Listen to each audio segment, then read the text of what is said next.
Apocalipsis capítulo 2, versículo 12 hasta el 17.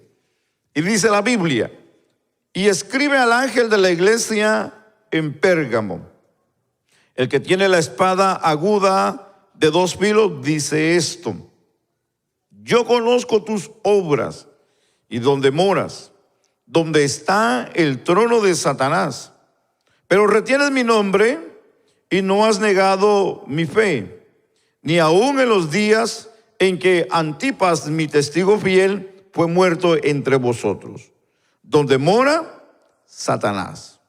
Pero tengo unas pocas cosas contra ti, que tienes ahí a los que retienen la doctrina de Balaam, que enseñaba a Balac a poner tropiezo ante los hijos de Israel, a comer cosas sacrificadas a los ídolos y a cometer fornicación. También tienes a los que retienen la doctrina de los nicolaitas, la que yo aborrezco. Por tanto, arrepiéntete, pues si no, vendré a ti pronto y pelearé contra ellos con la espada de mi boca. El que tiene oído, oiga lo que el Espíritu dice a las iglesias. Al que venciere, daré a comer del maná escondido, y le daré una piedrecita blanca, y en la piedrecita escrito un nombre nuevo, el cual ninguno conoce sino aquel que lo recibe. Amén. Dios bendiga y añada bendición a su palabra. ¿Me acompaña a orar? Oremos. Buen Dios y Padre, Dios del cielo y de la tierra, te bendecimos y te damos a ti toda la gloria, porque tú eres Dios. Padre, te damos gloria, te damos honor y honra, porque solamente tú lo mereces. Hoy venimos a glorificar tu nombre. Gracias por todo lo que se ha llevado a cabo desde el principio hasta este momento. Señor, nos disponemos, Señor, a poder escuchar tu palabra, el consejo de tu palabra. Te pedimos que tu Espíritu Santo, Señor, tome control, Señor, en este momento, y que tu presencia nos ministre. Gracias, Señor, en el nombre de Jesús. Amén y amén. Tenga la amabilidad, por favor, de tomar su lugar. Muchas gracias. Le voy a pedir allá que me den un poquito de sonido aquí en el monitor, un poquito, por favor. Gloria al Señor. Amén. Perfecto. Este tema que hoy quiero abordar con ustedes es un tema que nos interesa, nos debe de interesar, porque esto nos enseña lo que a Dios le agrada y lo que Dios aborrece. Así que son dos cosas que debemos de analizar aquí: lo que a Dios le agrada y lo que Dios aborrece. Cuando hablamos de esta parte, entendamos que Dios en ningún momento ha cambiado. La Biblia dice que Él es el mismo de ayer, de hoy y por todos los siglos. En Él no hay sombra de variación. Él no muda, Él no cambia, Él no se hace viejo. No es como nosotros, que nos salen patas de gallo, que se nos cae el pelo y que comenzamos a caminar un poquito raros cuando ya entramos a una edad. Hermano, lo digo porque yo ya estoy en esa parte, así que no se sienta mal por eso. Ya nos duele todo. Si no amanecemos con un dolor de pie, es con un dolor de mano, con un dolor de codo, con un dolor de rodilla, con un dolor de espalda. Hasta la cama nos daña. Ya nos duele todo. Bueno, ese es mi caso, no sé el suyo, ¿verdad? Pero bueno, entendamos de que Dios no es como nosotros. Eso es a lo que yo me refiero. Dios no cambia. Dios no, en Él no hay sombra de variación. Él no se hace viejo. Él sigue hablando a su pueblo. Él todavía sigue tratando a la iglesia. Él todavía se sigue revelando a la iglesia, como se le reveló a Moisés, como se le reveló a Abraham, como se le reveló a Josué, como se le reveló a los jueces, como se le reveló a los profetas, como se le reveló a algunos de los reyes. Entendamos que Dios sigue siendo el mismo.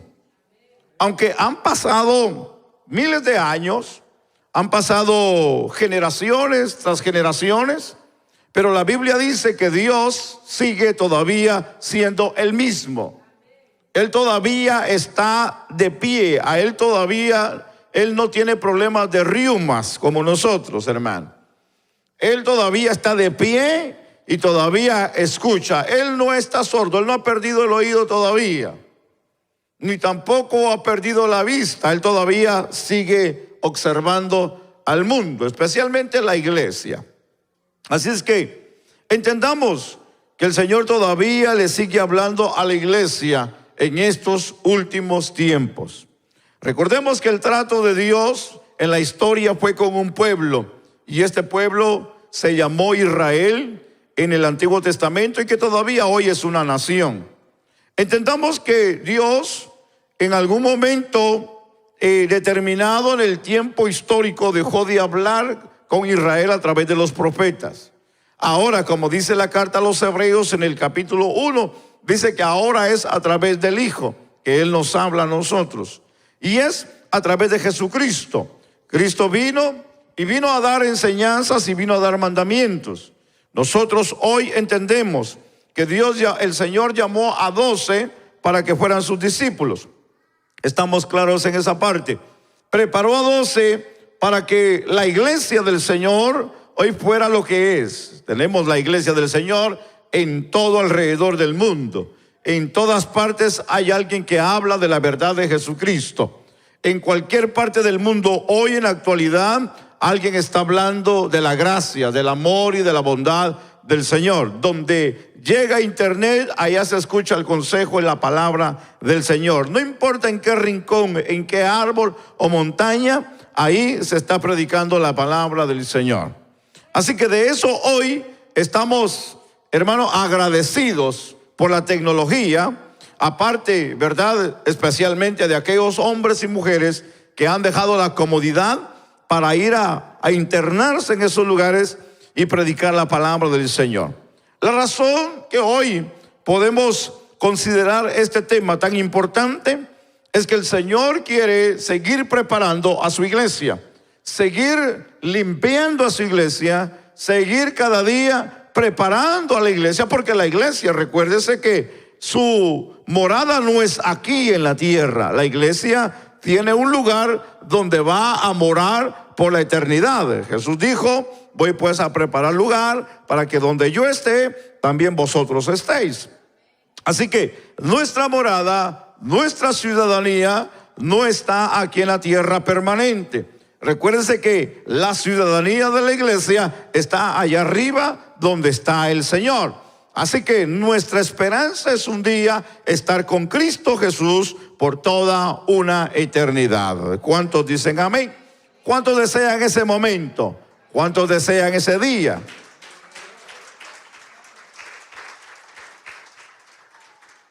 Así que el Señor quiere de una manera investir de la gloria y del poder a su iglesia. La iglesia de Cristo cada día debe de prepararse, como recordemos la historia de Esther cuando entró o iba a tener su encuentro con el rey en aquel tiempo, que fue presentada al rey, pero pasó un proceso de preparación. Que eso es lo que el Señor está haciendo con la iglesia, la está preparando. Y hoy, cuando llamamos nosotros a ser bendecidos, también los llamamos a imitar a Jesús. Recordemos que nuestro ejemplo a seguir es Cristo Jesús. Así que el ejemplo hoy para nosotros, para seguir, son las pisadas del Señor. Pero vamos a procurar entonces nosotros como discípulos del Señor dar el ejemplo lo más abiertamente, lo más sinceramente y honestamente, hermano, al mundo. Porque si hay algo que nosotros debemos de decirle al mundo, es que Cristo cambia, pero con nuestros hechos. Decirle al mundo que Cristo, hermano, puede transformar vidas, pero con nuestros hechos. decirle a la gente que hay un cambio en Dios, pero que la gente vea que a nosotros Dios nos ha cambiado. Que nosotros no solamente lo digamos, sino que nosotros le digamos al mundo, con nuestro testimonio, que el Señor tiene poder. Este es el caso de un amigo que tuve hace muchos años en California. Él llegó muy joven a la iglesia, se casó, Dios le dio su familia. Hoy es un pastor bendecido en California, por la gracia del Señor. Pero cuando él llegó a la iglesia, él llegó bien en esa emoción, en el ambiente de la juventud, que a veces, ¿verdad?, pasa y sucede. Y este fue el caso de este joven. Él comenzó a involucrarse con la juventud y muy motivado de lo que estaban haciendo los muchachos. Ellos salían a evangelizar, hacían sus convivios y bueno, estaban bien activos. Pero un adulto de la iglesia lo comenzó a ver un poquito más de cerca. Era un joven nuevo y él quería ayudarlo. Pero se da cuenta de algo, de que aquel joven está muy motivado, pero se da cuenta que es un joven que había llegado de prácticas de afuera y su intención era cambiar. El joven salía a evangelizar y le decía a la gente: mira, Cristo te ama, Cristo te puede cambiar, Cristo te puede regenerar. Y le decía de esa manera, con aquella convicción. Pero este hermano se le acerca y al verle la gran motivación le hace la pregunta y le dice: joven, le dice, ¿cuánto tiempo tienes el evangelio? Y él le dice: bueno, el tiempo que yo tengo es de estar aquí con ustedes. Entonces él se queda así como un poquito con muchas preguntas y pocas respuestas. Y le dice: pero ¿cuándo fue que entregaste tu vida al Señor? Y él le dice: ¿entregar cómo? Le dice: sí, cuando tú le diste tu vida a Dios para que Él more en ti y para que Él haga un cambio en ti y para que esto suceda en ti, porque yo escucho que tú le dices a la gente que Cristo cambia. Bueno, dices que yo digo lo mismo que dicen los demás. Pero le dice: pero cuando tú le entregaste tu vida a Cristo, le dijo: yo no lo he hecho, yo todavía no lo he hecho. Entonces él viene y le dice: bueno, este es el día que tú tienes que hacerlo, porque no vas a poder hacerlo si primero en ti no ha nacido, si primero en ti no hay una convicción, si primero en ti no hay una seguridad de que Cristo mora en tu vida, no puedes seguir haciéndolo. Porque aquí es donde entra la parte de que es donde venimos a confundir y venimos a querer de una manera manipular el evangelio a nuestra manera, y no es así. Por eso que el versículo 12 que hemos leído nos enseña una parte interesante en esta parte. Y la Biblia dice: y escribe al ángel de la iglesia en Pérgamo. Le dice: el que tiene la espada aguda de 2 filos, le dice esto. Aquí hay una parte interesante, porque Pérgamo destaca por su industria, y déjeme hablarle un poquito de historia en esta parte, y monumentos religiosos, y se cree que también tenía una gran biblioteca de medicina, una escuela de medicina. Pero entendamos que esta iglesia era una iglesia que estaba viviendo en un momento maravilloso, estaba viviendo en un momento glorioso, estaba en una de las ciudades más ricas y elocuentes de aquella época. Esta iglesia, que estaba en el Asia, era una iglesia que conocía la verdad, que conocía a Cristo, que había predicado y que había enseñado la verdad. Quiere decir que ellos entendían claramente la verdad de Cristo. Pero había un problema, que ese es el punto.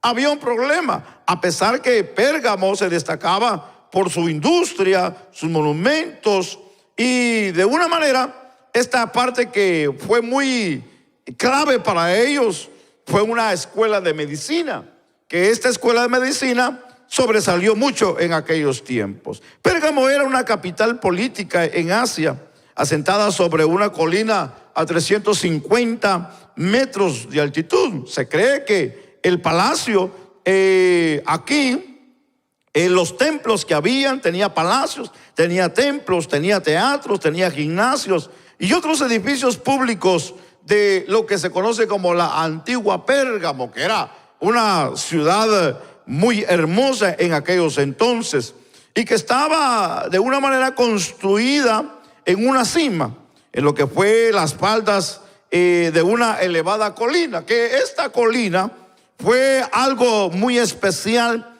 para aquellos entonces, y por su destacada industria textil y por sus vinos y sus cerámicas y sus perfumes, era una ciudad muy sobresaliente en lo que era su comercio. Así que Pérgamo era una famosa ciudad de una manera tan fuerte también en su forma de lectura. Tenían una gran biblioteca. Se cree que tenía aproximadamente 200,000 ejemplares de una manera que se conocían en aquellos entonces como papiros, que eran rollos como lo que hoy conocemos como libros. Y ellos tenían un sinnúmero grande de información, que eran muy preparados, por cierto. Pero Egipto, que era el que producía toda este material, le llegó un momento de que le dio envidia por todo lo que había tenido y le para la parte de lo que era el comercio. Y ahí es donde nace lo que se conoce después como los pergaminos. Así que el papiro era el que producía Egipto, pero cuando ellos pierden ese lazo de comercio, entonces Pérgamo comienza a hacer sus propios libros, y aquí se conoce como el pergamino. Así que Pérgamo fue el que vino a inventar el pergamino, y ahí esto vino a ser algo maravilloso en ellos, porque la piel de los animales tiernos vino a ser un gran material para ellos poder escribir. Ya no era a través del papiro egipcio, sino ahora era a través de cueros de animales. Pérgamo de una manera acuñaba sus propias monedas, y la riqueza de sus reyes se hizo de una manera proverbial. La riqueza de sus tributos eran usadas para embellecer cada día la ciudad, los templos y todo lo que ellos tenían con ellos. Y de una manera llegó a ser aclamada como una de las ciudades más ricas en aquellos entonces. Pérgamo era una ciudad muy importante en el Asia, en aquellos entonces, en aquella época. De una manera que se dice de que no había una ciudad como ella en aquellos entonces. Todo esto nos recuerda la importancia aquí bíblicamente de mantener un corazón sencillo y de una manera rico en el amor a Dios. Pero aquí entendamos algo. Primeramente, entendamos que la abundancia muchas de las veces puede ser la ocasión de perder el alma, perder la vida y perder el sentido espiritual. Pero aquí hay una revelación, y aquí hay una parte fascinante de lo que la Biblia nos enseña, porque Cristo aquí le revela como el que tiene la espada aguda de dos filos. Esta expresión ya indica de una manera una confrontación, y esta espada aquí se determina desde el idioma griego, que indica una arma ancha o alargada, que es lo que aquí habla de esta parte. En otras palabras, aquí la palabra aguda en el griego denota afilada, veloz, y dice también la Biblia de dos filos. Esto viene a marcar, que viene a significar, en otras palabras, algo penetrante, pero a la misma vez viene a marcarle a la iglesia que el Señor la quiere confrontar, o la va a confrontar de una manera con juicio. Entonces, esta iglesia tiene un problema. Esta iglesia está pasando por una etapa difícil en su vida, y Dios, el Señor, le llama la atención para que se acomode y comience a hacer las cosas bien. El Señor le manda el mensaje para que esta iglesia haga lo que tiene que hacer correctamente. Por eso de que la Biblia nos enseña, donde dice, de su boca sale una espada, como dice el versículo 16 del capítulo 1. La espada, entendamos como dice Efesios capítulo 6 y versículo 17. Vaya conmigo a la Biblia para que usted lea conmigo, por favor. Efesios 6, 17. donde dice la Biblia que es la espada del Espíritu, que es la palabra de Dios. Y vaya conmigo a Hebreos capítulo 4 y versículo 12. Dice la Biblia: la palabra de Dios es viva y eficaz, y más cortante que toda espada de dos filos, que penetra hasta partir el alma y el espíritu, dice Hebreos 4:12. Así que la espada aquí es su poderosa palabra, que es lo que aquí nos está enseñando. Que cuando se refiere a la espada se está refiriendo a la palabra. Y esto viene a hablarle a la iglesia de Pérgamo como de una manera con poder y autoridad. Y aquí entendamos que el Señor viene a darle una palabra, pero una palabra de amonestación, pero a la misma vez alumbrarle el camino a la iglesia de Pérgamo para que vea sus errores. Si hay algo que nosotros debemos de entender en esta iglesia, es que la iglesia, pienso y creo que se había acomodado y acostumbrado a hacer ciertas prácticas que sabían de antemano que no eran correctas. Y aquí hay un peligro, y aquí es donde existe el error. Cuando uno comienza a hacer algo constantemente, llega uno al momento de no hallarle después el problema o el error, sino uno lo viene a adaptárselo a la vida, en este caso a la iglesia, y uno ya lo viene a hacer como parte, porque uno ve que no está trayendo nada negativo, sino que tal vez está trayendo alguna forma de bendición. Hablemos de número, hablemos de crecimiento, hablemos de algo que tal vez uno puede mantener a la gente dentro de un lugar o contenta. Entonces, si esto a mí me está favoreciendo como pastor, entonces voy a tratar la manera de seguir haciéndolo. Hay un peligro en esta parte. Por ejemplo, voy a mencionar esto, no me voy a meter muy a fondo ahí, pero es importante que lo mencionemos. Y estoy hablando de un punto de cómo tal vez nos ayudaría a nosotros como mantener a alguien o a un grupo de gente o a la gente dentro de un recinto como este. Y muchas de las veces podemos cometer errores. Y los errores más grandes que podemos cometer nosotros como líderes, como pastores, es de mantenerlos ocupados pero sin ningún fin espiritual. Y ese es un peligro. He escuchado de iglesias que para poder tener un ambiente y tener un programa, hermano, hoy en día hay iglesias que ya no solamente cantan, adoran, sino que también hay un momento donde la gente al frente, hermano, comienzan a bailar, pues, y sacan su pareja y vamos a bailar salsa, y le ponen música de salsa, le ponen bachata, le ponen música romántica, y bueno, eso es otra cosa. Pero pasa, está sucediendo, está pasando en las iglesias. Entonces, ¿tenemos problemas? Sí tenemos problemas. Que eso es una de las cosas que muchos de nosotros debemos de tener el cuidado. Entonces, entendamos aquí que la Biblia nos está hablando, nos está aconsejando como se lo aconsejó a la iglesia de Pérgamo. A Pérgamo le dice exactamente lo que le va a pasar si no hace lo que tiene que hacer para poder cambiar su actitud y su manera. Pero hablemos de circunstancias, hablemos de la ocasión. La iglesia de Pérgamo, entendamos el versículo 13, por favor, porque ahí le dice: yo conozco tus obras y donde moras, le dice. Así que si hay algo que la Biblia nos enseña claramente a nosotros, es que el Señor conoce claramente la condición de cada iglesia.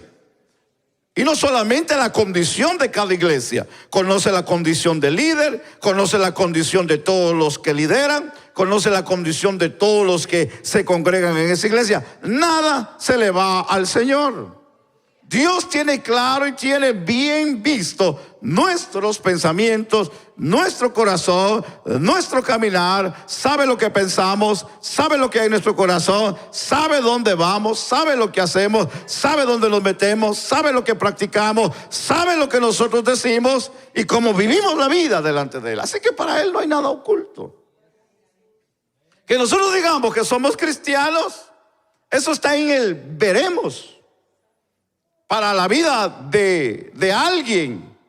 Porque recuérdense que para alguien como nosotros no es de lo que decimos, sino es de lo que vivimos.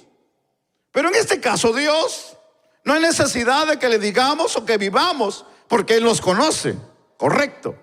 Él nos conoce. Él conoce nuestro salir, Él conoce nuestra entrada, Él conoce nuestro acostar, Él conoce, hermano, nuestro levantar. Él conoce todo de nosotros. Quiere decir que a Dios no le podemos ocultar nada en la vida. Nosotros somos los que nos ocultamos de nosotros mismos, pero de Dios no podemos ocultarnos. Entonces el Señor le dice, yo conozco, le dice, yo sé dónde moras. Le dice, yo conozco tus obras. ¿Y dónde moras? Le dice, ¿dónde está el trono de quién? De Satanás. Fíjese que aquí en esta parte le dice algo importante. Aparte de que le dice que dónde mora, dónde vive y lo que hace. Y le dice también, pero retienes mi nombre. Y algo maravilloso que esta parte como un halago. Y le dice, y no has negado mi fe. Ni aún en los días de Antipas, le dice más adelante, mi testigo fiel, cuando fue muerto entre vosotros, ¿dónde le dice Satanás moraba? Entonces, aquí de alguna manera le da a conocer parte de la vida de ellos. Y le dice, yo sé dónde moras, dónde vives y dónde es que estás morando. Y le menciona y le dice, donde Satanás tiene su trono, su morada, ahí vives. Pero le dice, pero no has negado todavía la fe. Que eso es lo maravilloso de la forma como el Señor halaga a esta iglesia, pero también le enseña que no hay nada oculto delante de sus ojos. Así que el Señor viene y resalta tres cosas a esta iglesia fascinante. Número uno, le dice, ¿dónde moras? ¿Y dónde está el trono de Satanás? Y también debemos de considerar que aquí en Pérgamo habían varios ejemplos. Por ejemplo, los dioses griegos, que habían variedad, habían bastantes dioses a los que ellos adoraban. En esta ciudad, que era un lugar alto y que estaba el templo de Zeus, estaba el templo de Júpiter y estaban varios templos a diferentes dioses, pero había uno que este dios era uno de los dioses más importantes en esta ciudad, y es el dios Asclepio, o como se conocía, el Asclepión, que era un lugar donde se reunían en la antigua Grecia, que era un lugar, un templo que se conocía como un templo curativo. Y este templo, que para esta gente era importante, para los griegos y para aquella época en esta ciudad, que era un templo donde la gente que estaba enferma y que tenía problemas de cualquier índole, llegaban a ese lugar y eran sanados, aparentemente eran sanados. Y ese era un gran problema de lo que existía en esa ciudad. Por eso que el Señor le viene y le dice, donde está el trono de Satanás. Si no hay una ciudad, hermano, tan difícil para vivir, fue en esta ciudad, hermano, en la que vivieron los hermanos de Pérgamo, hermanos. Es entender como un lirio, hermano, que nace en un pantano. Algo anormal, que algo tan hermoso está en medio, hermano, de un lodazal, pues. De la misma manera, esta iglesia estaba viviendo en una ciudad pagana, en una ciudad llena de idolatría, una ciudad llena de pecado, una ciudad que estaba totalmente, hermano, volteada hacia la vida del mundo y del diablo. Ahí estaba esa iglesia. Ahí estaba esa iglesia, y ahí es donde el Señor le dice que está donde está el trono de Satanás, pues porque imagínense, una condición de vida es como vivir en el tiempo de Sodoma y Gomorra. Es como se conoce la ciudad de Las Vegas, la ciudad del pecado, hermanos.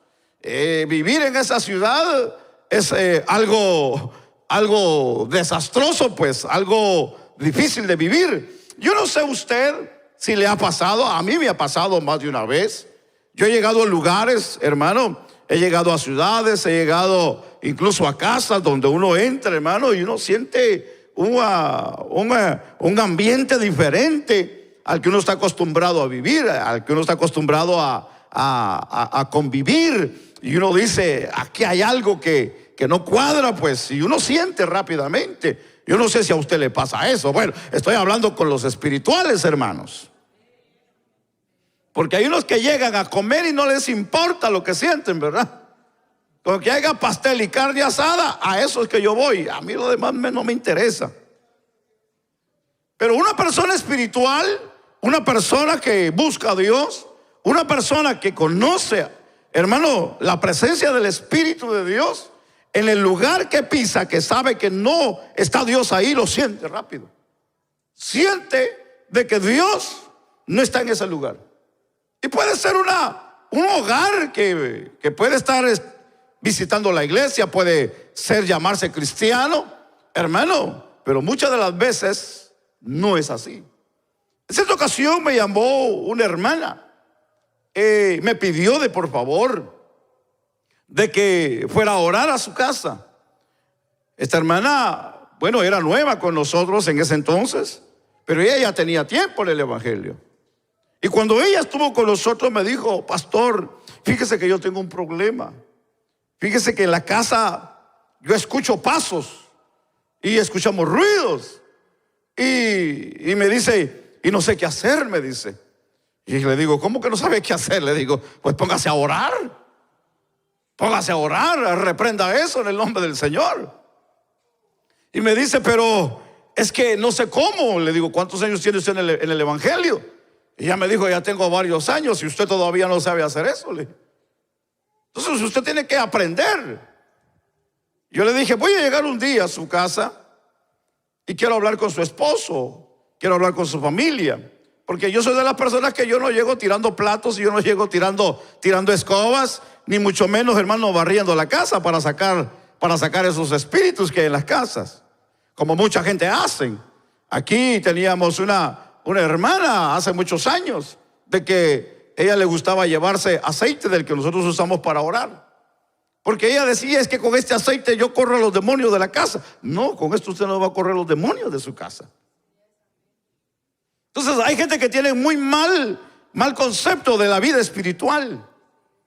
Y cuando yo llegué a esta casa, yo le dije, reúname a la familia que esté, le digo, para poder hablar del tema, porque es importante hablar todos. Bueno, le digo, si quieren quitar este problema de la casa. Llamó al esposo, bravo llegó el esposo todavía, aparte que uno le iba a hacer un favor. Llamó a los hijos, y entre los hijos había una hija ya grande, adulta, con hijos, pero no tenía el esposo, vivía sola con 1 o 2 hijos, parece. Pero era una mujer que le gustaba la vida alegre, pues se iba a medianoche a trasnochar y llegaba a cualquier hora que ella quería.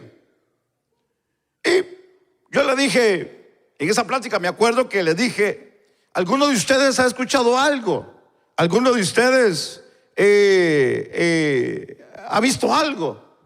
Y la muchacha que le mencionó que le gustaba trasnochar dijo, sí, dijo, yo he visto muchas cosas, dijo. Yo escucho esto, yo escucho aquí lo otro y todas estas cosas.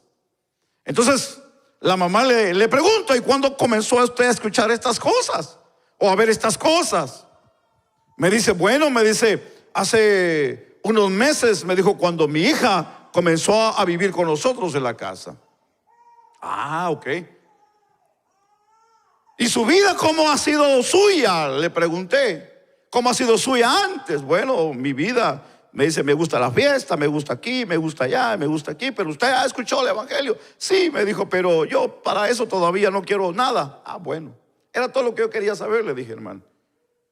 Le dije, aquí es por demás que oremos, le digo, porque el problema lo tiene ahí. Así que mientras yo ore, le digo, y mientras ella no se convierta y toda esta casa no se convierta al Señor, el diablo va a seguir viviendo aquí, le dije. Así que con todo el respeto le digo, Dios le bendiga y ahí nos vemos. Se escuchó muy feo, ¿verdad, hermanos? Pero así es. Así es. Una hermana comenzó a trabajar en un negocio y me dice, pastor, mire, me dice, fíjese que yo siento mucha pena por la dueña, me dice, o los dueños del negocio, porque el negocio ha bajado mucho. Y ellos, me dice, quieren que su negocio crezca. Era un restaurante. Y me dice, yo le hablé de usted. Yo quiero que usted venga a orar por este negocio para que el Señor lo bendiga. Entonces le dije, sí, yo voy a llegar. Le digo, no hay problema. Así pues hablamos del Señor y tratamos la manera de evangelizar esta familia. Le digo que están emprendiendo este negocio. Sí, llegamos y todo. Y cuando me senté con ellos en una de las mesas, nos sirvieron antes de platicar y cuando llegamos a la plática, le dije, ¿cuál es su deseo? ¿Cuál es su intención? Y me dice, mire, hemos perdido clientela, hemos tenido problemas y estamos queriendo reorganizarnos. Y me dice, y quiero que Dios me bendiga. Y le digo, excelente, eso es bueno. Claro que sí, lo invitamos a la iglesia. Venga, escuche la palabra del Señor. Yo me comprometo por orar por su negocio para que Dios le bendiga, pero usted tiene que hacer algo también. Y es acercarse a Dios. Y me dice, agachó la cabeza y me dice, voy a tratar. Ok, le digo, está bien. Con tratar no va a perder nada. Claro que no, le digo. Dios quiere bendecirlo. Hermano, yo oré por el negocio. Oré por el negocio. Le dije, Señor, en tus manos pongo este lugar, tú sabes, el deseo y el corazón. Yo te pido que tú bendigas este negocio. Así pasó. A los días, la hermana llega a la iglesia y le pregunté, hermana, ¿cómo va el negocio? Ay, pastor, si usted supiera lo que está pasando, me dijo. ¿Qué está pasando? Le digo. Fíjese que los dueños, me dice, han metido una clase de grupos, me dijo, que me dice, más que todo no son grupos, me dice, como los que uno escuchaba, me dice, sino que son gente, me dice, que están llevando cosas raras, homosexualismo, lesbianismo, me dice. Y me dijo que le dijera, por favor, que si puede ir a orar otra vez por el lugar. Dígale que me disculpe, le digo, pero que esta ocasión no voy a poder ir, le dije. Hay gente que muchas de las veces, de una manera, quieren ellos la bendición de Dios, pero a su manera. Y Dios no trabaja así. Si hay algo que nosotros vamos a mover la mano de Dios, es cuando nosotros queremos hacer bien las cosas y agradar a Dios.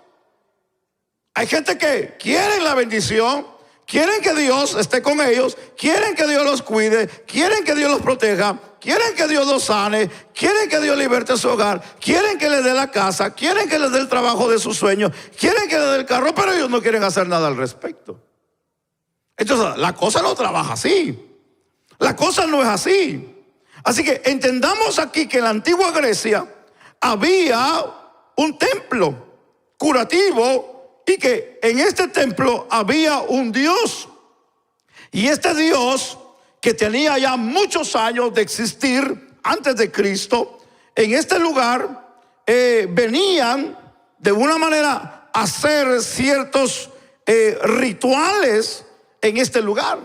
Entonces, aquí la historia nos enseña que los peregrinos, cuando llegaban a ese lugar, los que buscaban que se curaran, que eran grandes números que venían para venir a ese lugar, tenían una situación este templo. Y este templo, el Dios de ellos tenía una forma de culebra. Y este Dios, que el que supuestamente los curaba, eran culebras que soltaban en las noches, donde la gente se dormía en el templo, y las culebras, que no eran venenosas, caminaban y se arrastraban, y eran, dicen ellos, que los que los curaban. Así que era una especie de idolatría, de rituales, de una manera de que ellos veneraban a la serpiente, y que de una manera esto se vino a dar y a prolongarse, hermano, de que la gente vino a adoptar este Dios como el Dios que cura. Eso fue, hermano, la gran forma de la que ellos llegaron a creer. Y ahí es donde ha surgido, hermano, el gran símbolo de medicina: dos serpientes cruzadas, que eso es el símbolo de medicina actualmente. Eso era lo que ellos buscaban para curarse. Quiere decir que para ellos, o para la iglesia en sí, mis amados hermanos, era un reto grande. No era algo que la tenían fácil, pero de una manera ellos estaban luchando contra viento y marea. Ahora, déjeme mencionar esta parte, porque esta iglesia de Pérgamo tenía gente que practicaba esas cosas, pero había gente que se consagraban a Dios. Había gente que todavía no habían negado su fe, pero había gente que ya habían doblegado su fe a la circunstancia a la que estaban viviendo, o a la opresión que ellos vivían. Y como segundo, ellos aquí le dicen: retienes mi nombre. Aunque venían miles a invocar otros dioses, ellos todavía seguían invocando el nombre del Señor, pero eran contados. Eran contada la gente en esta iglesia que ellos permanecían fieles. Porque si hay algo que nosotros debemos de marcar de un verdadero cristiano, de alguien que ama a Dios de verdad, es que entre las buenas y en las malas, entre dificultades y tentaciones y pruebas y cualquier circunstancia, van a permanecer si tienen claro el evangelio de Cristo en su vida. Una persona que no tiene claro el evangelio, hermano, hoy está aquí, mañana está por allá, pasado anda por el otro lado del mundo, hoy está con los chinos, mañana está con los hindús, y así sucesivamente. No tiene calma ni paz en el corazón. Pero un verdadero creyente sabe a quién adorar, sabe quién es su Dios, sabe quién le ha salvado y sabe a quién rendirle su vida. Una persona que ha conocido a Cristo verdaderamente es una persona que sabe dónde está su fundamento. No es en los dioses paganos, no es en las imágenes, no es lo que le cuenta o lo que le contó la abuela, no es lo que la abuela le dice lo que tiene que hacer, lo que la tatarabuela le decía lo que tiene que hacer. No, es la Biblia, la palabra, es Cristo en la vida de nosotros.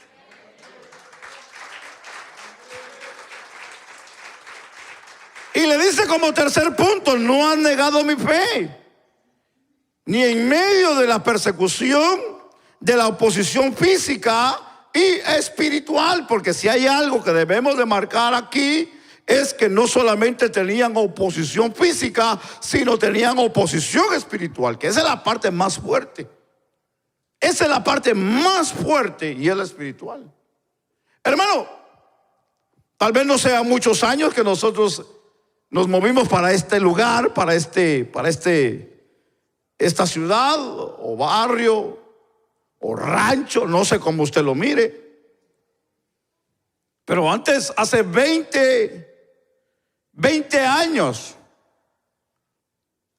no estaba el alumbrado en la carretera, no había estadio al otro lado, no estaba el comercio al otro lado, no estaba los autobuses que están del otro lado, no estaba la gasolinería que está al otro lado, no estaba las tiendas de comida, las gasolinerías, ni había un freeway como el que está ahorita. Estoy contando hace 20 años. Aquí hace 20 años era un pantano, hermanos. Aquí era una oscuridad. Aquí hasta cuando uno venía tenía que ponerle las luces altas a los carros, porque ni la luz normal alumbraba las calles, como hoy está bien iluminado. Imagínense, si para usted tal vez dirá: no está tanto. Imagínense en aquellos entonces. Estaba feo, pues. Era una situación difícil. En la primera avenida, no voy a mencionar nombres ni comercio, en la primera avenida o en la primera salida, antes de salir esta, en la que sale para la iglesia, hay una tienda grande. Y ahí había un baldío muy grande. Y ahí se reunían una gente blanca con unos gorros blancos, hermanos grandes, todos de blanco y con antorchas. Usted ya sabe quiénes son, ¿verdad? Aquí no había mucha gente hispana. Era muy poca gente hispana que había. Lo miraban a uno, hermano, como decir, ¿de dónde cayó? ¿De dónde vino? Era algo curioso. Había, sí, hermano, si hoy podemos ver que hay odio y hay ¿cómo se puede decir? Racismo, hermano, aquí hace 20 años, aquí era serio, hermanos. Aquí era serio. Un día le dije a los pastores americanos que nos vendieron este edificio, en un día que hablé con ellos y me dijeron, ¿cómo estás? ¿Cómo te va? Y yo le dije, bien, gracias a Dios. Le dije, pero anoche tuve un sueño, le dije. Y me dijeron, sí, ¿qué sueños tuviste? Le dije, soñé que yo salía de atrás de la casa para el frente de aquí del fence. Y cuando yo llegué al frente del fence, le digo, llegaron unas brujas. Y en el fence me dijeron, te vamos a destruir y te vamos a hacer mal. Y en el sueño le dije, yo las reprendí en el nombre del Señor, le dije. Entonces yo hablando con ellos, a los pastores americanos, entonces les digo, oye, le digo, ustedes que ya tienen muchos años aquí, le digo, aquí hay brujas. Se quedaron viendo el esposo y la esposa y se rieron. Y me dijeron, sí, me dijo, aquí hay brujas, me dice. Y el Señor te lo reveló, me dijo, porque es con lo que vienes a luchar. Dije, Dios mío, dije. La lucha espiritual muchas de las veces no la vamos a entender. A veces se puede manifestar y se puede revelar en objetos como también en personas, en situaciones. Si hay una de las cosas a las cuales yo, hermano, he orado mucho, es por divisiones dentro de la iglesia, que no hayan divisiones dentro de la iglesia. Esa ha sido mi oración. Señor, reprendo ese espíritu de división en la iglesia. Y ese ha sido mi clamor. Pero le voy a contar una historia, porque cuando nos mudamos para Houston, porque hubo un momento que tuvimos que movernos para Houston, y allá en el templo que teníamos en Houston, llegamos a predicar en la iglesia, que al otro lado había un centro de ocultismo. Y cuando llegamos, yo no le puse caso a ese centro de ocultismo. Cuando llegamos, uno de los hermanos me dijo, pastor, me dijo, ¿ya vio lo que hay del otro lado? Le dije, ¿y qué es eso? Me dijo, es un centro de ocultismo, me dijo. Entonces le digo, usted tranquilo, le digo, no, todo va a marchar bien. Usted nada más conságrese a Dios y olvídese del resto.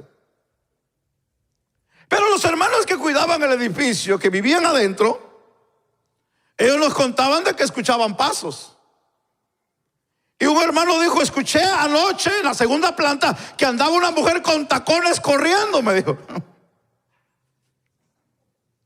Le digo, tenga cuidado, hermano, le digo, porque algo el enemigo le está tramando a usted.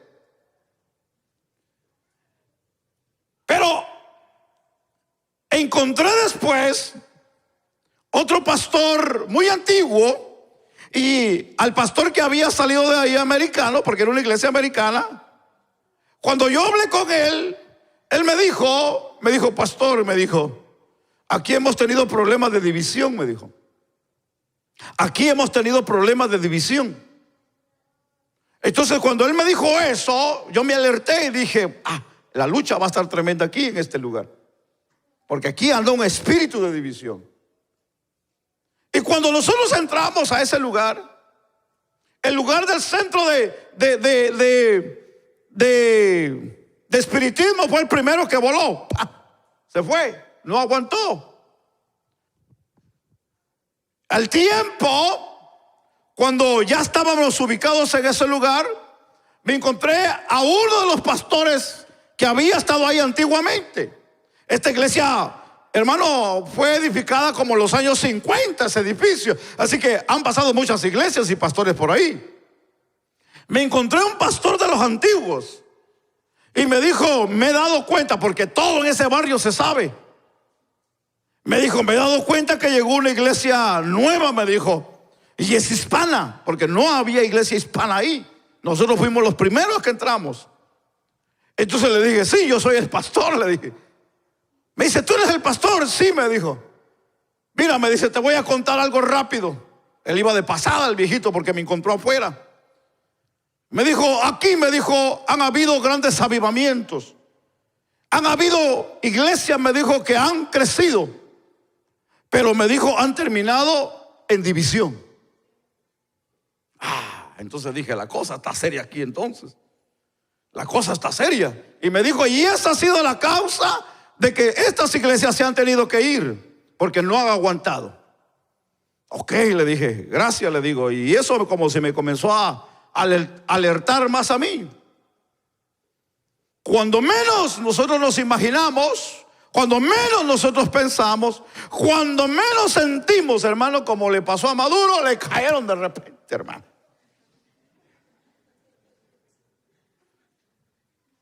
¡Pah! Se soltó el alboroto. Entonces entendí que no era la gente, era el enemigo que andaba rondando el área. Entonces nos comenzamos a meter en lo personal, en ayuno, en oración, y a clamar a Dios, y a clamar a Dios, y a clamar a Dios, y a clamar a Dios. Reventó la bomba, hermanos. Explotó la bomba. De los que menos uno se imagina, de los que menos uno cree, de los más acercados, de los más amigos, como dicen los hermanos salvadoreños, de los más cheros, de los más cuates, dicen los hermanos de Guatemala, hermano, los más cercanos son muchas las veces los que le meten a uno la espada, y son los que el diablo usa, hermanos. Porque la vida espiritual es una parte que no toda la podemos ver y no todo la podemos sentir, hermanos. Entonces yo me estoy refiriendo de que la vida no es, el problema de la vida no es solamente física, sino es espiritual. Es espiritual. Pero si hay algo que nosotros le demostramos, hermano, no solo a Dios que lo amábamos, se lo demostramos al enemigo, que nosotros no corrimos porque Él nos confrontó, sino porque le demostramos que el que está con nosotros es más grande, es más fuerte y es más poderoso que Él. Duramos 5 años después del traqueteo, permanecimos fieles, firmes, hasta que Dios nos dijo, es momento de salir, vámonos. Pero no le corrimos. Salimos golpeados. Salimos como tal vez algunos rozados con una lanza, tal vez morados espiritualmente de un ojo, tal vez lisiados de una pierna, pero no nos dimos y no nos rendimos ante la circunstancia. Si hay algo que debemos de aprender de esta iglesia de Pérgamo, que su problema no solamente era físico, sino era espiritual. La lucha, yo se lo estoy presentando de esta manera para que usted me entienda que muchas de las veces usted esté presentando o viviendo situaciones en su matrimonio, en su hogar, en su trabajo, donde usted vive o en el área donde usted vive, y pasan cosas que usted dice, es que esto no cuadra. Usted tiene que entender que no es solamente físico, es espiritual el problema. Así que si hay algo que debemos de entender aquí, como dice el versículo 14 al 15, Jesucristo también le dice a su iglesia que debe de corregir algunas cosas que están en medio de ella. Y vemos aquí que en medio de la iglesia de Pérgamo había quienes retenían ciertas doctrinas Por ejemplo, la doctrina de Balaam y la doctrina de los nicolaitas. Por eso que Cristo se ha presentado como el que tiene la espada de dos filos. Porque aquí entendamos una parte importante. Porque de una manera la palabra o la espada viene a corregir a su iglesia y también viene a desbaratar las doctrinas falsas y pecaminosas que existen dentro de las iglesias cuando la iglesia permite y deja que Dios ministre la iglesia. Algo que debemos de entender que la iglesia debe de tener es el respeto a lo que Dios quiere hacer en la iglesia. La Biblia dice: he aquí yo vengo y toco la puerta. El que abre, yo entraré y cenaré con él. No le está hablando al inconverso, le está hablando a la iglesia. El Señor es respetuoso con la iglesia. El problema de que hay muchas iglesias que hoy en día los hombres han tomado el control de las iglesias y no es el Espíritu de Dios en las iglesias. Entonces, cuando el hombre toma control de las iglesias, ya no es el Espíritu, ya no es Dios, sino el hombre. Y hay peligro cuando el hombre toma control de la iglesia y no es Dios. Si hay algo que aquí el Señor le está diciendo a esta iglesia, es que hay dos doctrinas que estaban destruyendo la iglesia. Y era la doctrina de Balaam y la doctrina de los nicolaitas. ¿Quién fue Balaam? Balaam fue un profeta falso del Antiguo Testamento que intentó maldecir a Israel de una manera por medio de dinero. ¿Se recuerda la historia de Balaam? Balaam, muchos dicen que era un profeta. No, la Biblia no dice que era un profeta de Dios. Pero Dios aquí no le permitió que él hiciera semejante situación. Pero sí, Balaam aconsejó al rey que trajera mujeres de Moab y se las mezclara a Israel, y de esa manera para que Israel pudiera fornicar. Así que entendamos el término aquí, doctrina, y esto significa enseñanza o instrucción. Es decir, ellos seguían las instrucciones de Balaam. ¿Cuáles eran estas enseñanzas? Eran enseñanzas de inmoralidad sexual y codicia, la que ellos tenían. Así que entre la iglesia habían gente que buscaban a Dios, pero también habían doctrinas raras, doctrinas demoníacas, doctrinas que de una manera movían la inmoralidad sexual y la codicia al dinero. ¿Le dice algo eso a usted en este tiempo? Yo pienso que sí. Yo pienso que sí. Yo pienso que sí. Amén. Porque si hay algo que debemos de mencionar rápidamente, es de que muchas de las veces no toda la gente en las iglesias están viviendo de acuerdo al orden de la palabra del Señor. No toda la gente viene a adorar. No toda la gente viene a buscar la presencia del Señor. No toda la gente viene a renovar su visión. No toda la gente viene a buscar un encuentro con Dios, sino que hay gente que viene a buscar otras cosas. Y cuando les da la oportunidad para que ejecuten sus pensamientos y sus formas de creer, hermano, hay peligro. Por eso es que yo soy una de las personas, hermano, de que yo no le doy el púlpito a cualquiera rápidamente. Y si de alguna manera se lo doy, es porque Dios me deja sentir que esa persona, ese hermano, tiene algo de Dios. Mientras, es mejor que se esté ahí tranquilo. Tal vez se escucha mal, pero usted tiene que conocer esto. Porque estamos hablando de una iglesia de Pérgamo, una iglesia que aunque vivía en ataque y aunque vivía en momentos difíciles, pero había cedido a algo que Dios aborrecía. Y es que aborrecía a la doctrina, a la enseñanza, a la instrucción que ellos habían agarrado de Balaam. Así es como el Señor se las presenta, la doctrina de Balaam, que había enseñado de una manera a pecar al pueblo y a codiciar. En otras palabras, esta iglesia tenía problemas. Y es que no había problema si se divorciaba y se volvía a casar en la misma iglesia, se divorciaba y se volvía a casar, o pudieran decir entre personas, parejas jóvenes sin casarse podían tener relaciones sexuales, no había problema de eso. Hermano, yo he visto iglesias, he escuchado de iglesias que se mueven cosas, hermano, que uno dice: Dios, guárdanos, líbranos, protégenos. Porque, hermano, si hay algo que Dios odia, es el pecado. Si hay algo que Dios aborrece, es el pecado. No muchos dicen amén. Eso quiere decir que todavía hay algunos que les pica el pie cuando escuchan a Vicente Fernández. Les pica el cuerpo cuando escuchan a los Bukis. Eso quiere decir que de vez en cuando se echa su bailada usted por ahí. Yo no estoy ahí con usted para verlo, pero hay alguien que sí lo está viendo y es Dios.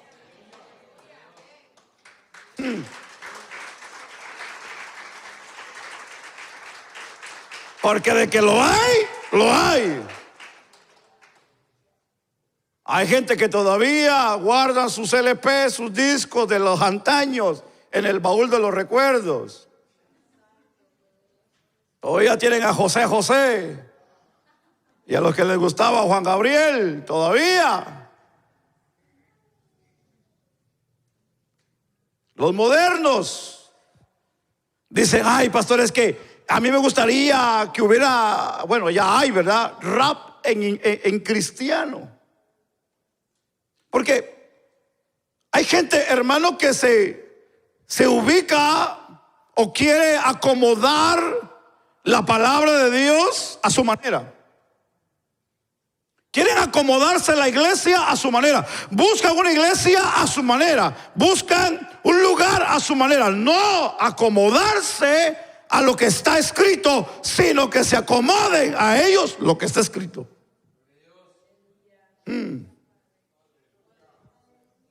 Eso no se lo esperaba usted hoy, ¿verdad, hermanos? Ni yo tampoco.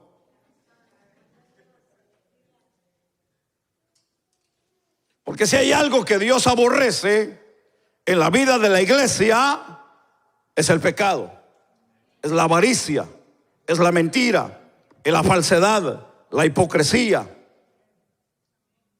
Si hay algo que Dios aborrece de la iglesia, es que nosotros queramos, como dicen por ahí, tapar el sol con un dedo, cuando Dios conoce nuestra condición.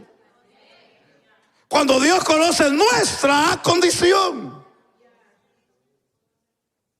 Que yo entre agarrado de la mano con mi esposa y cuando yo subo al carro, le diga de lo que se va a morir, o que ella me diga de lo que me voy a morir.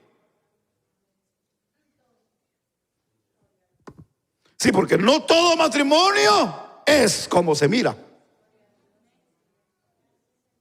Así es la iglesia. No todas las iglesias se miran como son, o son como se miran.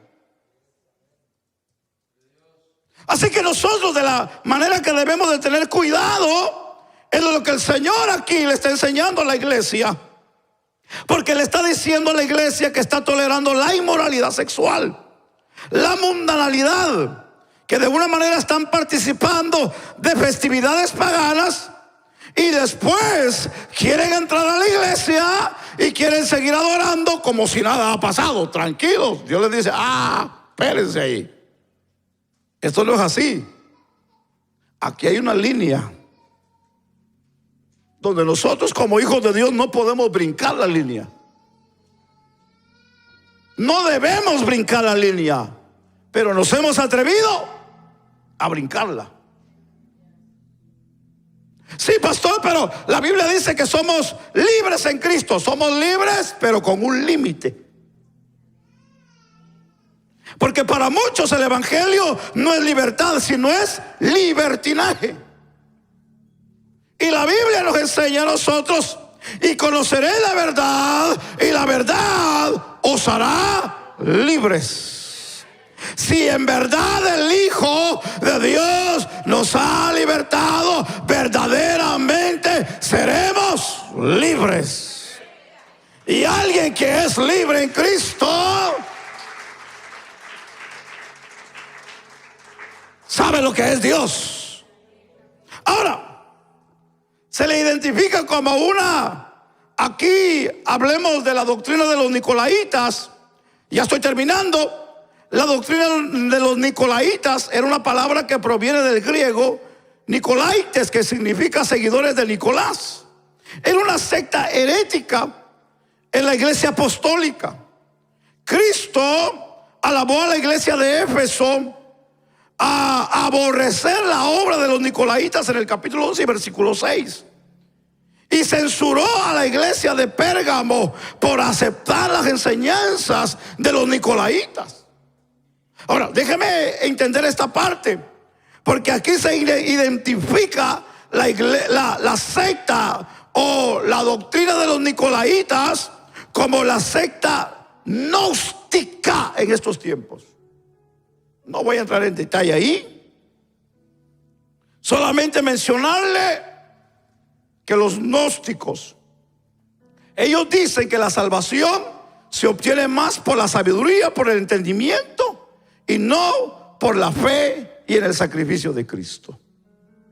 Ellos dicen de que el intelectual o el hombre más intelecto es el que sube en escalas y es el que puede llegar a la salvación, dependiendo su intelecto. Y ahí es donde los artistas famosos, ricos, millonarios, estas iglesias, en otras palabras, no quiero ofenderlo, no es mi intención, pero pienso que ni usted ni yo entraríamos en esta iglesia, porque en esta iglesia los únicos que serían salvos son los intelectuales, hermanos.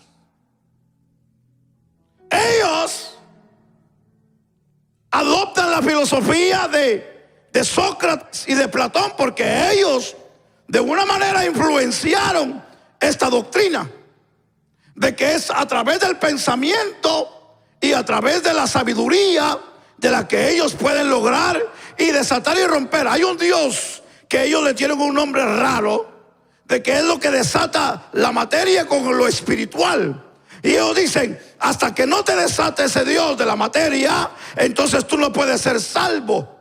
Porque la salvación se obtiene intelectualmente a través del espíritu personal, no por el Espíritu de Dios, porque ellos no creen en el Espíritu de Dios. Entonces, para ellos, el hablar de Jesús, dicen, Jesús no vino en carne, vino en espíritu. El apóstol Pedro dice que el que diga que Jesús vino en espíritu y no en carne, dijo, ese es falso. Así que la Biblia nos enseña hoy de que había un problema en esta iglesia, sí, es que tenían dos doctrinas bien fuertes, malas, erróneas. Y era que enseñaban, hermanos, a la inmoralidad sexual y al creer que la salvación se obtenía por el intelecto y no por la fe en Cristo Jesús. Nosotros ahí estaríamos cortos, pero gloria a Dios, gloria al nombre de Jesús, que no es por el intelecto, no es por la fama, no es por el dinero, no es por el nombre, es por la gracia bendita de Cristo que murió en la cruz del Calvario por nosotros. Es decir, que la iglesia de Pérgamo aceptaba, abrazaba y de una manera vivían esto, pero también de una manera estimaban a Dios, de una manera, pero lo aborrecían también. Dios viene y le dice, ustedes tienen problemas, ustedes están mal. Y hay algo le dice, yo no estoy de acuerdo con eso. La iglesia es llamada al arrepentimiento en el versículo 6. Y le dice, pues, si no te arrepientes, pues si no, vendré a ti pronto. Esta frase que nos habla de una visitación, pero no para traer bendición, sino para traer juicio y disciplina. Yo le hago la una pregunta, ya para terminar. ¿A quién le gusta juicio y disciplina? A mí no. Yo pienso que a usted tampoco, ¿verdad, hermano? Todos queremos bendición. Pero hay consecuencias cuando nosotros estamos haciendo algo desagradable delante de Dios. Y es que juicio llega cuando se están haciendo las cosas que no son correctas. Cuando no se hace lo correcto, Dios disciplinará a la vida. No sé cómo lo va a hacer, no sé cómo va a empezar, cuándo va a empezar, pero de que Dios disciplina por amor a la vida de la persona. Así que entendamos esta parte rápidamente. En el versículo 17 le dice: el que tiene oído, oiga lo que el Espíritu dice a las iglesias. Y aquí le abre la puerta al Señor y dice: al que venciere, al que venciere, al que venciere, le daré de comer del maná escondido, y le daré una piedrecita blanca, y en la piedrecita un nombre nuevo, de la cual ninguno conoce, solamente aquel que la recibe. Si hablamos de que hay recompensa, va a haber recompensa. Si va a haber sorpresas para los hijos de Dios, va a haber sorpresas buenas para los hijos de Dios. Porque Dios, si hay algo que Él hace, es que Él sabe recompensar a los justos, pero también sabe recompensar a los injustos. Si hay algo que a mí me gusta de Dios, es que Dios es justo, hermanos. Si hay algo que a mí me gusta de Dios, es que Dios es justo. Porque el Salmo dice que no se levantarán los injustos en la congregación de los santos. No, eso no va a pasar. Si hay algo que a mí me agrada de Dios, es que Dios sabe y conoce tu esfuerzo y conoce mi esfuerzo. Conoce mi devoción, conoce mi amor, conoce su amor hacia Él. Si hay algo que a mí me gusta de Dios, que sabe que estás dando la última milla, aunque con dolor, con esfuerzo, pero la estás dando. Estás dando tu mejor adoración, estás dando tu mejor alabanza, estás dando tu mejor esfuerzo, estás haciendo hasta lo imposible. De eso es que Dios se agrada de ti y de mí.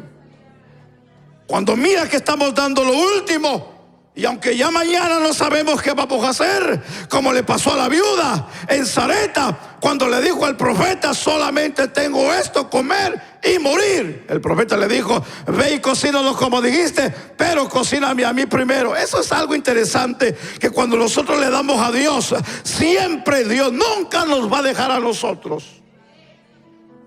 Si tú pones a Dios en tu vida como primer lugar, Dios nunca te va a dejar avergonzado. Dios le da una advertencia a esta iglesia y le dice: arrepiéntete y cambia, porque si no cambias, voy a venir y voy a traer juicio a ti. Así que hoy entendamos y reflexionemos, hermano, por un momento a la palabra del Señor. Yo a usted no lo conozco, no sé su práctica, no sé su intimidad en su hogar, no sé lo que usted vive en su trabajo, cómo se dirige, cómo habla, si maldice o no maldice, o bendice o no bendice. No sé cómo usted es su vida. Pero en este día entendamos el ejemplo de una iglesia, hermano, que Dios la amonestó porque estaba practicando cosas que no tenía que hacer. Y fue la iglesia de Pérgamo. Así que abramos pues el oído espiritual y démosle a Dios lo que Dios quiere de nosotros. Que Dios nos bendiga, hermanos. Que Dios nos bendiga mucho. Pongámonos sobre nuestros pies.